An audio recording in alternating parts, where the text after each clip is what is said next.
अरे तू आईबू तो बिना पनीर बनाए रहा। अरे साला। अरे नहीं उतना सूत जात खाए पी के कौन टेंशन रहा था।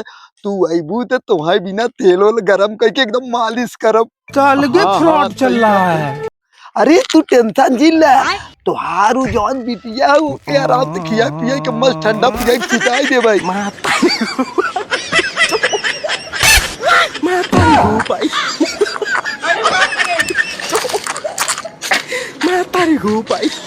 करे है देखा ना ऊपर हमारा कुल माटी पे करे गोबर ओबर फेंक दिली जाए के। जब घूरे माग बैठे हाथ घूरे में क्यों देखा था। एक मिनट फोन में कैसे बता रहा मौसी से हमारे वो घूरे माग बैठ बतियावत है। और मौसी सही है यार उसका गन्हात बहुत ज्यादा है।